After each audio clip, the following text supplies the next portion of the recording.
É um prazer estar aqui com vocês na aula de Direito Eleitoral e nós vamos tratar agora, nessa parte da aula, sobre registro de candidaturas.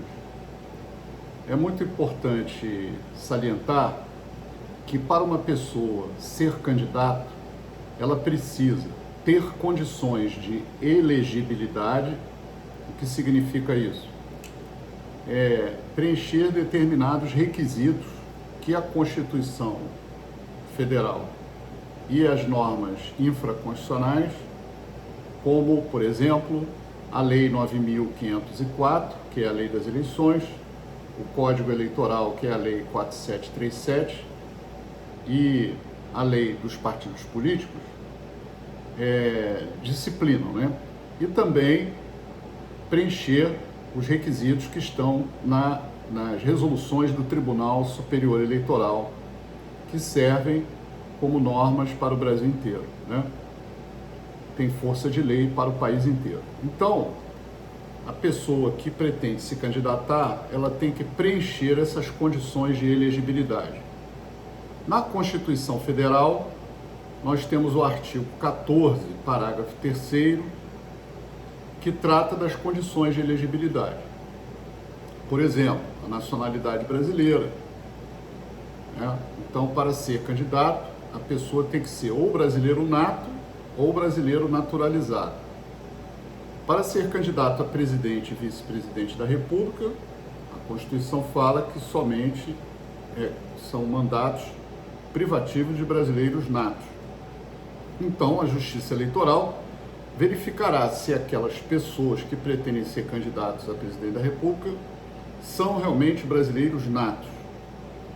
Já o brasileiro naturalizado, ele pode ser candidato a governador do estado, a prefeito, a senador, a deputado federal, a deputado estadual, a deputado distrital, a vereador, né? Então, o brasileiro naturalizado pode ser candidato a qualquer mandato eletivo, menos, obviamente, o de presidente e vice-presidente. Pois bem, então, as condições de elegibilidade estão previstas na Constituição, como também lá está previsto, no artigo 14, parágrafo 3º, o alistamento eleitoral.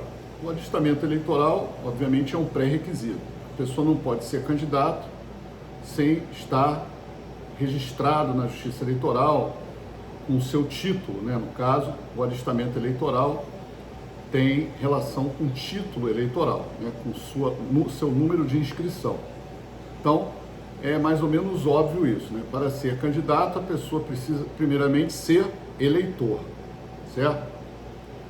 Pois bem, então, nós temos no Tribunal Superior Eleitoral uma resolução que trata do alistamento, trata da transferência de títulos, e essa resolução é uma resolução que nós classificamos sempre como uma resolução definitiva ou permanente. Por que definitiva ou permanente? É a resolução que trata dessas regras de quem pode tirar o título, se a pessoa mora numa cidade, vai morar em outra, muda sua residência, quais são os documentos para alterar o seu título de local, né, a sua inscrição, quer dizer, o seu domicílio. Então, essa resolução, o número dela, se vocês puderem anotar, é o número 21.538 de 2003, né, 21.538 de 2003. Essa resolução, ela é definitiva ou permanente porque ela trata dessa rotina de trabalho da Justiça Eleitoral, que é sobre o alistamento. No Código Eleitoral também, que é a Lei 4737 de 65, nós encontramos lá um capítulo, uma parte sobre o alistamento de eleitores. Mas como o Código é de 1965 e já teve alterações legislativas até a presente data e sempre vão alterando a lei eleitoral com mini reformas, o que ocorre? É mais correto, assim, como fonte de consulta, você procurar a resolução do TSE número 21.538, certo? Outro detalhe importante é que para ser candidato, a pessoa também tem que ter uma condição de elegibilidade, que é o pleno exercício dos direitos políticos.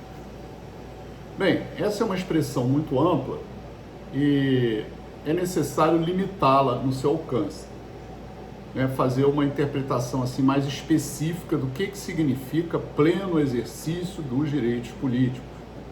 Bem, claro que como é uma expressão ampla, dá margem a, por exemplo, imaginarmos que quem não está no pleno exercício dos direitos políticos são quem está com os direitos políticos perdidos ou suspensos, os inelegíveis.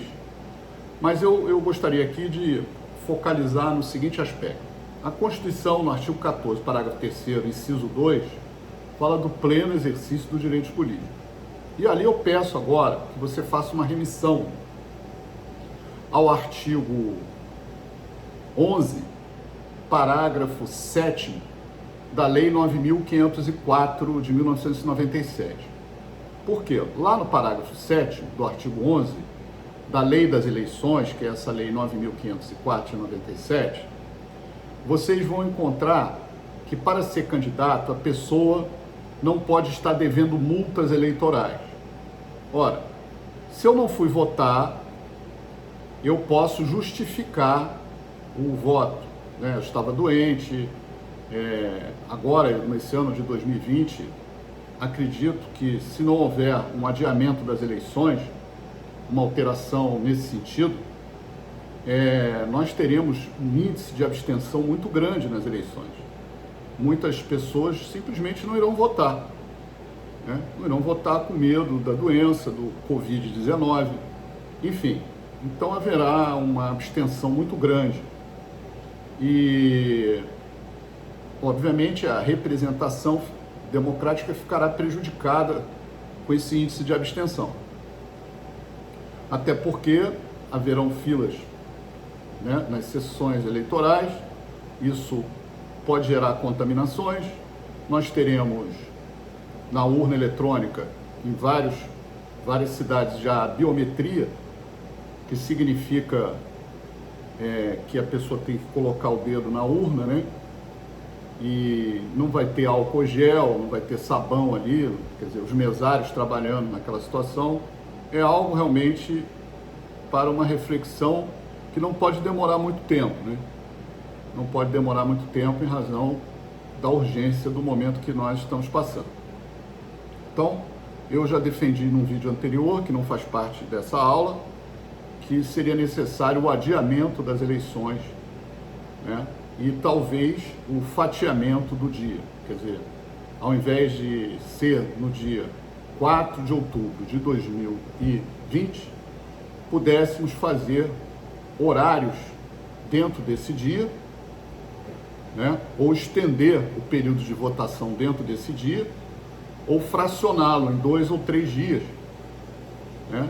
Para que não haja tumulto e perigo de contágio nas filas, né? Mas esperamos que até lá os infectologistas e a medicina descubram uma cura para essa doença. É a nossa esperança no mundo inteiro sobre isso. Mas, do ponto de vista eleitoral, é importante salientar que, como eu estava dizendo, para que uma pessoa possa ser candidato, ela tem que ter votado ou pago a multa no caso de não ter ido votar. A multa, se eu não me engano, está em torno de R$ 3,52, quer dizer, não é nada demais. E a pessoa paga a multa, quando paga a multa, ela tem a quitação eleitoral. Ela tem uma certidão de quitação eleitoral, que essa certidão pode ser obtida online, inclusive. E é uma certidão que você obtém aí da sua casa, entrando no site do seu Tribunal Regional Eleitoral, digitando o número do seu título. Pois bem, então, essa certidão vai ser importante do ponto de vista da pessoa que quer ser candidato, do candidato. Ele não pode ter restrições nessa certidão. Ora, se a pessoa não foi votar, ela paga a multa. Mas existe também uma justificativa para quem está fora do seu domicílio eleitoral no dia da eleição. Por exemplo, eu estou na cidade de Porciúncula, né? Um exemplo. E eu voto na Barra da Tijuca. Só que no dia da eleição eu estou em outro município. Então, nesse caso, eu vou justificar a minha ausência. Muitos brasileiros não votam, porque estão fora dos seus domicílios, mas devem justificar para ter a quitação. Se não justificar, essa justificativa é no mesmo dia. Se não fizer a justificativa, também não terá quitação eleitoral se quiser ser candidato. E a outra hipótese da justificativa é que é aquela justificativa no prazo de 60 ou 30 dias. 30 dias é para quem retorna do exterior. Quando a pessoa, no mês de outubro, estiver fora do Brasil e voltar, nós temos casos, de brasileiros que estão fora do Brasil e ainda não conseguiram voltar por causa da restrição aérea, dos aeroportos e da navegação também. Então, nós teremos esse problema, ou seja, as pessoas que retornam, quando retornarem, terão um prazo de 30 dias para justificar perante a Justiça Eleitoral, perante o seu cartório eleitoral, a zona eleitoral, a sua ausência, certo? Por outro lado, nós temos, dentro do Brasil, quem não foi votar por algum motivo, estava doente, se envolveu num acidente de trânsito, algo assim, tem um prazo de 60 dias para justificar. Essa justificativa ela tem que ser documentada, ou com atestados médicos, ou com boletim de ocorrência. 60 dias, então, para quem está dentro do Brasil e fora do município, e 30 dias para quem voltou do exterior. Mas isso tudo tem que ser justificado com uma petição para o juiz eleitoral da zona eleitoral e vai ser deferido ou indeferido. Se for indeferido, cabe um recurso para o TRE. Os recursos eleitorais, segundo o artigo 258 do Código Eleitoral, 258, o prazo comum é de 3 dias. Então, o TRE examina esses fundamentos. Nessa questão, às vezes eu aconselho que a pessoa até pague a multa, porque a multa é R$ 3,58, você não precisa fazer uma petição, você não precisa fazer um recurso, é mais fácil, Mas quem quiser realmente comprovar, tem esse meio, certo? Então tem dois tipos de justificativa. Se essas justificativas não forem feitas ou não forem aceitas, a pessoa não terá quitação eleitoral, segundo prevê a certidão que está lá no artigo 11, parágrafo 7º da Lei 9.504. Também, nessa certidão, é necessário que as pessoas tenham prestado contas de eleições anteriores, ou seja, contas de campanha. Quem não prestou contas deve prestá-las. Se não prestá-las, ficará sem condição de elegibilidade. Então, nós temos, inclusive, regras sobre prestação de contas, muito importantes, e essas regras estão definidas também em resoluções do Tribunal Superior Eleitoral para cada ano. Lembre-se, as resoluções para cada ano são resoluções temporárias, e aquela que eu falei, a 21.578, é uma resolução definitiva. Ainda falando sobre a parte de registro, nessa parte introdutória que nós estamos tratando, nós temos as condições de elegibilidade, Então, nós temos aqui também uma regra interessante que é referente ao domicílio eleitoral. O domicílio eleitoral é necessário para que a pessoa se candidate naquele município, O artigo 42, parágrafo único do Código Eleitoral, ele diz que domicílio eleitoral é qualquer local de residência ou moradia do requerente, certo? Qualquer local de residência ou moradia. Se ele tiver várias residências, ele pode usar qualquer uma delas como domicílio eleitoral, Se você tiver uma casa de campo, uma casa fora do seu domicílio, você pode usar, E aí você transfere o seu título, prova que você está morando ali naquele local e você se candidata por aquele local. Pois bem, nós temos aqui uma controvérsia que dura muitos anos, porque o domicílio eleitoral ele é diferente do domicílio do Código Civil. No Código Civil, você sabe que tem aqueles dois elementos, o ânimos residente, que é a intenção de residir, e a base física, né, a casa, o apartamento. Na Justiça Eleitoral foi criada uma espécie de ficção jurídica, no 42, parágrafo único, e não se exige o ânimos residente. Mas isso, ao longo dos anos, geraram muitas controvérsias, porque o que acontece? Nós temos candidatos que não moram naquele município e simplesmente aparecem naquele município no ano de eleição para se candidatarem como uma espécie de renovação política local ou simplesmente para angariarem votos daqueles cidadãos locais. Isso cria uma, dizer assim, revolta não é bem um termo, mas uma indignação, etc., com a política local. Porque se meu avô nasceu naquela cidade, meu pai é daquela cidade, né? Minha família toda, eu estou há anos, há mais de 100 anos naquela cidade, de repente vem um forasteiro, né, como se diz, alguém de fora, isso cria uma rixa política grande ali. Então o domicílio eleitoral, embora no Código Eleitoral não tenha a mesma natureza do domicílio civil, que exige o ânimos residente, o Tribunal Superior Eleitoral e a doutrina construíram ao longo dos anos uma jurisprudência, né, TSE, dizendo que tem que ter alguns vínculos com a cidade. Quer dizer, não basta que, por exemplo, a pessoa alugue uma casa no município de Silva Jardim. É necessário que ele tenha um vínculo familiar naquela cidade, por exemplo, um parente que mora ali, ou um vínculo de negócios, ele tem alguma empresa ou fornece algum tipo de material de construção, algo assim.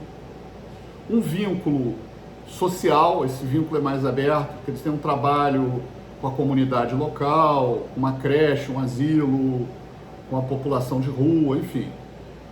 E o vínculo profissional, quer dizer, ele é advogado, ele é médico, ele é arquiteto, ele é engenheiro, então ele tem trabalhos naquela cidade.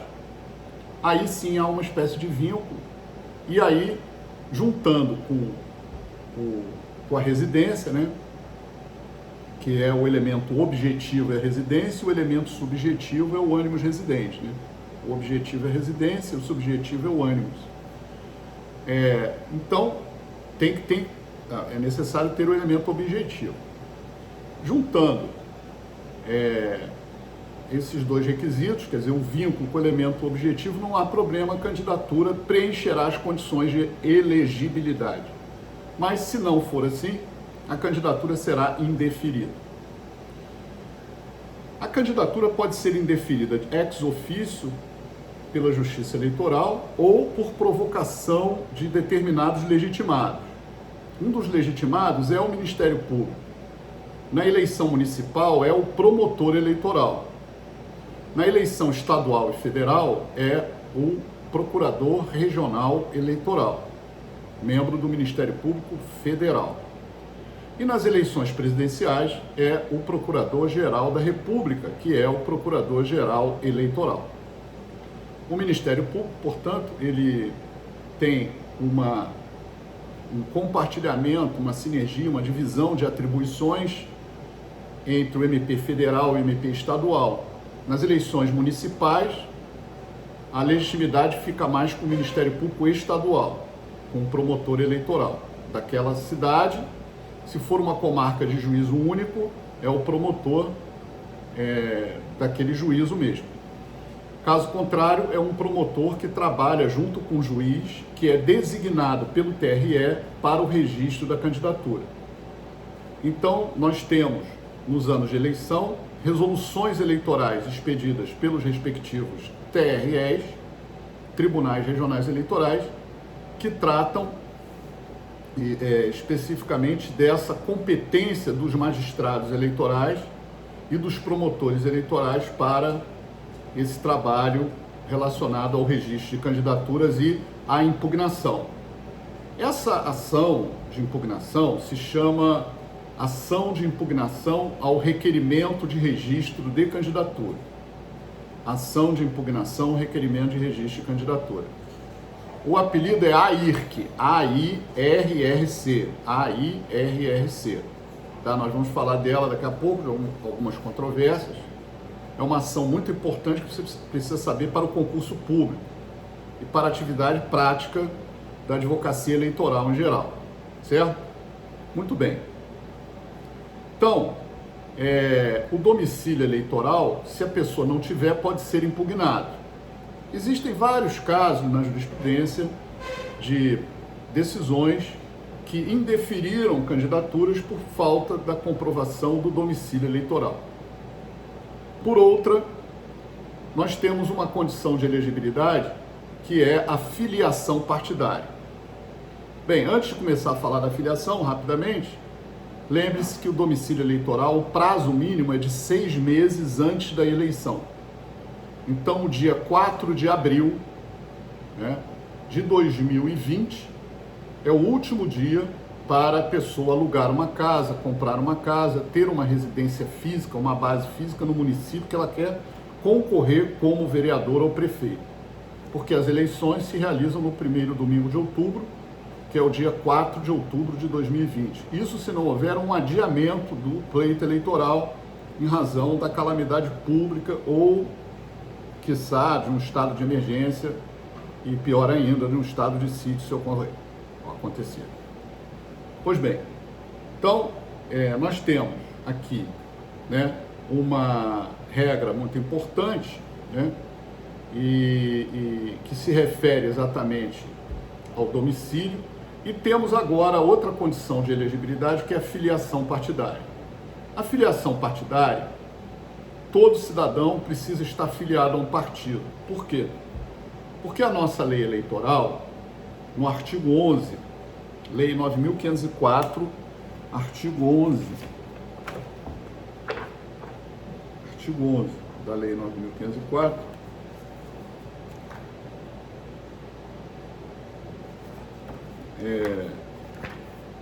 Artigo 11, parágrafo 12. Parágrafo 14, desculpa. Artigo 11, parágrafo 14. Diz o seguinte: é vedado o registro de candidatura avulsa, ainda que o requerente tenha filiação partidária. Ou seja, no nosso país, diferentemente dos Estados Unidos, não se permite uma candidatura avulsa. Nos Estados Unidos, todos sabem que existem os republicanos e os democratas.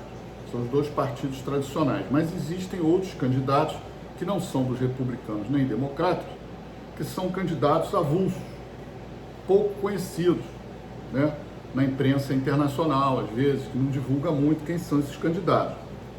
Mas são candidatos que não estão vinculados a partidos. No Brasil, há uma vedação infraconstitucional sobre isso.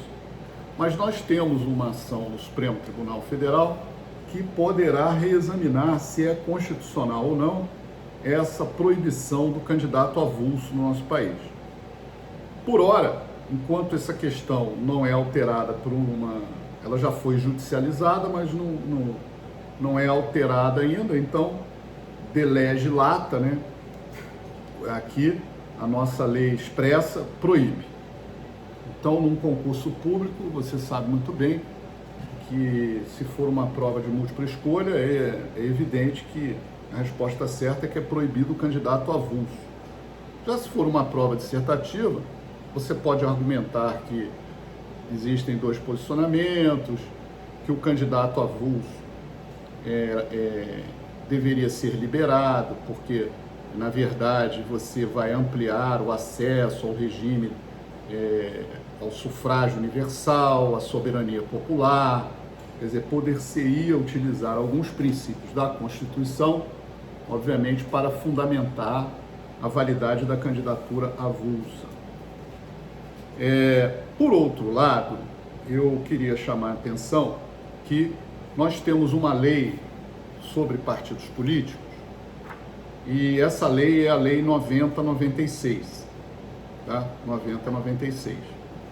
E a lei sobre partidos políticos, ela trata lá expressamente da necessidade de filiação. E a Lei 9.504, a Lei 9.096 trata desses aspectos do artigo 16 ao 22 da Lei 90/96. E a Lei 9.504, no artigo 9º, No mesmo artigo que fala do prazo do domicílio eleitoral, também fala do prazo de filiação partidária, ou seja, é aquele prazo mínimo de 6 meses antes da eleição. Então, se a pessoa vai concorrer a um mandato de prefeito ou vereador, ela tem que estar no mínimo 6 meses filiada a um partido. Essa filiação termina no dia 4 de abril, né? No caso, foi até 4 de abril de 2020, certo? Quem se filia depois desse prazo não vai poder concorrer para prefeito e vereador em 2020, perfeito? Então é um prazo mínimo. Existem exceções, por exemplo, membros do Ministério Público, magistrados, membros dos tribunais de contas não podem se filiar. Existem impedimentos constitucionais e infraconstitucionais sobre isso, que é a proibição da atividade político-partidária. Nesse caso, se algum membro dessas instituições deseja se candidatar, ou ele vai se aposentar, e aí, como aposentado, ele também tem que se filiar dentro do prazo exigido no artigo 9º da Lei 9.504, que é o prazo de 6 meses, então ele tem que coincidir o período de aposentadoria com esse prazo, ou ele vai pedir exoneração da sua função. E ao pedir exoneração, ele também tem que obedecer o prazo de 6 meses. No caso do Ministério Público, a Constituição Federal, no artigo 29, parágrafo 3º, que trata dos atos das disposições constitucionais transitórias, permite a opção pelo regime jurídico anterior aos membros do Ministério Público que ingressaram na instituição antes de 1988, quer dizer, antes da aprovação da Carta Magna da nossa Constituição da República de 1988. A Constituição foi promulgada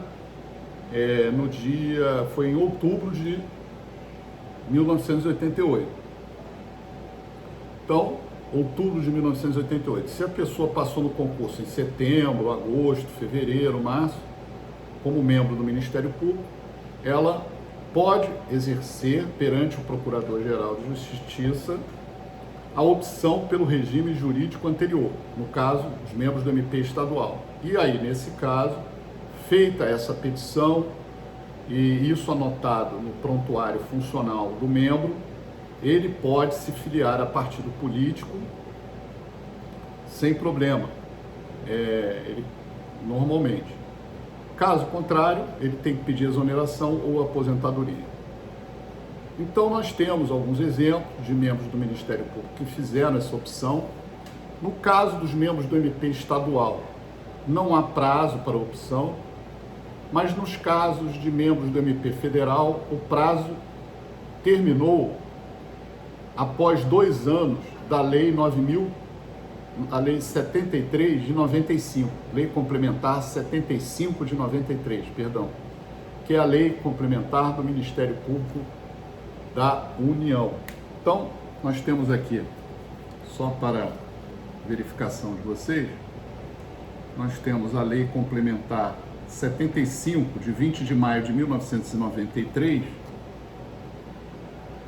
e o que acontece? Essa lei trata do Ministério Público da União e ela é aplicada subsidiariamente ao Ministério Público Estadual.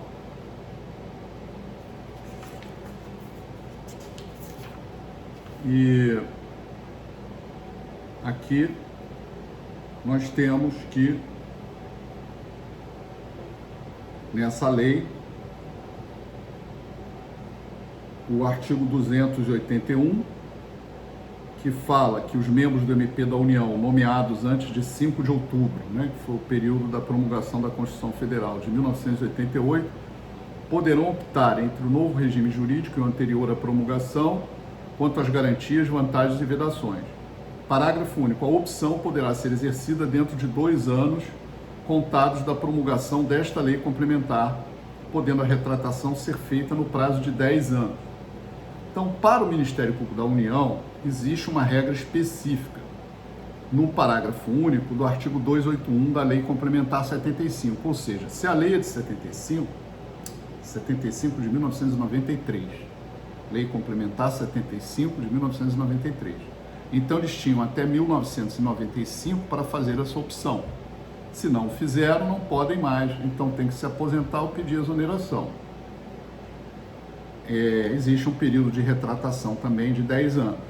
Mas essa regra do parágrafo único do 281 não se aplica, segundo o Supremo Tribunal Federal, já em precedente do ministro César Peluso, que me falha aqui a memória do número do acórdão, da decisão, mas temos esse precedente em que Sua Excelência, à época, disse que essa regra, como é vedatória ao sufrágio, à soberania, à plenitude dos direitos políticos, ao acesso ao mandato eletivo, ela não deveria restringir os membros do MP estadual. Então, para os membros do MP estadual, não há essa limitação de 2 anos, a não ser que a lei estadual, a Lei 8625, que é a lei orgânica do Ministério Público, que serve para todos os MPs estaduais e federais, tivesse essa regra, a Lei 8625, que é a lei para todos os ministérios públicos. Mas como não há, essa regra, por ser vedatória, ela não se estende aos membros do MP. Então é interessante esse caso também, muito importante para uma reflexão.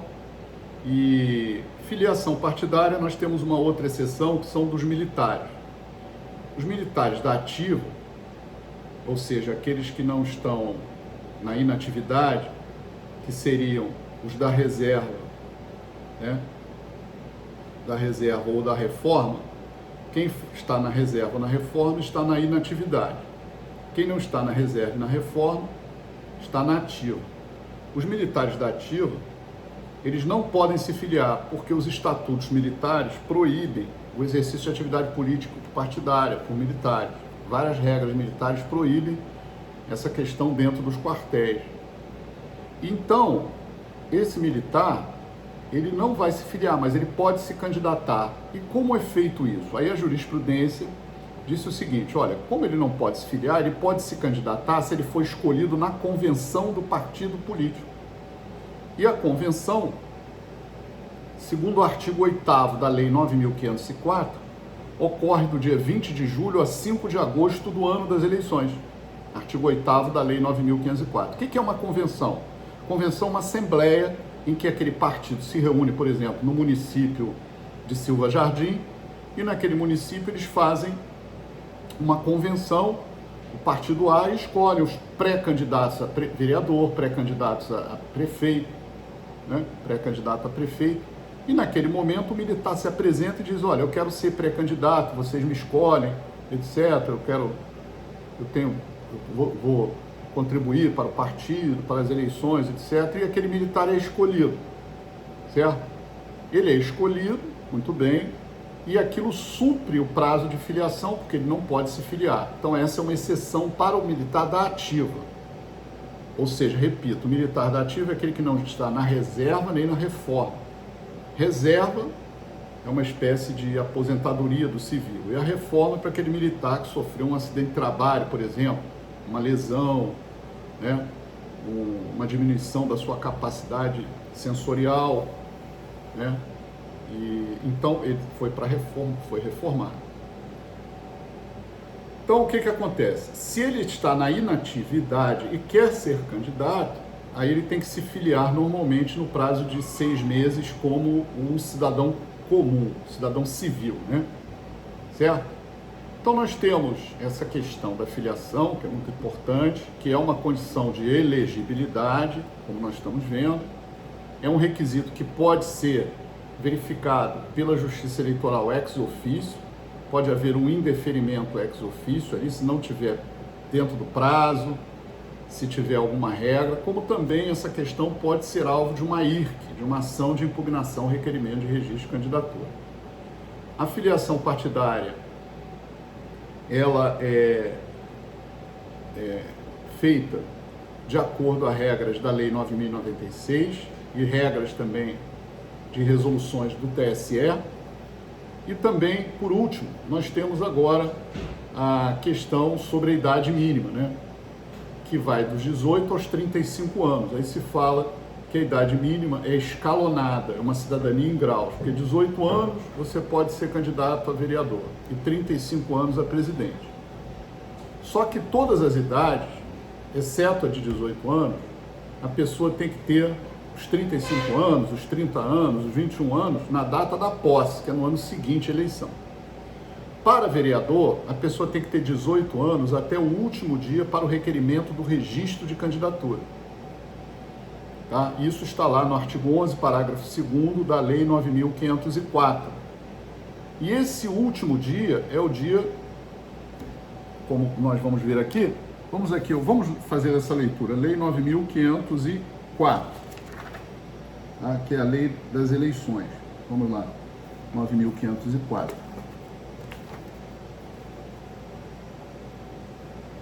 Então, essa Lei 9.504, ela tem aqui o artigo 11, caput, que diz: os partidos e coligações solicitarão à Justiça Eleitoral o registro de seus candidatos até às 19 horas do dia 15 de agosto do ano em que se realizarem as eleições. Parágrafo 2º. A idade mínima constitucionalmente estabelecida como condição de elegibilidade é verificada tendo por referência a data da posse, salvo quando fixada em 18 anos, hipótese em que será aferida na data limite para o período de registro de candidatura. Certo? Então, qual é a data limite? A data limite é o dia 15 de agosto do ano em que se realizarem as eleições. Essa é a data limite. Nessa data, a pessoa tem que ter 18 anos de idade. Se ela vai fazer 18 anos em setembro, em outubro, ela não pode ser candidata em 2020 ao mandato eletivo de vereador. Bem, essas são, por hora, apenas algumas considerações. Reparem, o nosso tema dessas aulas são as condições são o registro de candidatos. Eu ainda não analisei com vocês, vou analisar nos próximos vídeos, o registro da candidatura, mas eu estou falando genericamente sobre as condições de elegibilidade. E essas condições de elegibilidade são aferíveis, verificadas exatamente no momento do registro da candidatura, tá bom? Então, vamos seguir em frente com outros vídeos e outras aulas, mas por hora é essa mensagem que é importante aqui rememorar, né? Porque muitos de vocês que estão assistindo essa aula já estudaram eleitoral e outros que estão vendo pela primeira vez, lembre-se que é importante o seguinte: toda pessoa que quer ser candidato, ela tem que passar pelo crivo, pela análise da Justiça Eleitoral. Seja o juiz eleitoral, seja o TRE, seja o TSE, Tribunal Superior Eleitoral, certo? E nessa análise, as condições de elegibilidade são importantíssimas, mas não são apenas essas. Outros requisitos são observados. Nós temos que verificar se a pessoa também é inelegível ou não é inelegível. E aí nós temos uma lei sobre isso, que é a Lei Complementar 64, de 18 de maio de 1990, que nós vamos ver também nos próximos vídeos, tá bom? Vamos em frente nos estudos e até a próxima.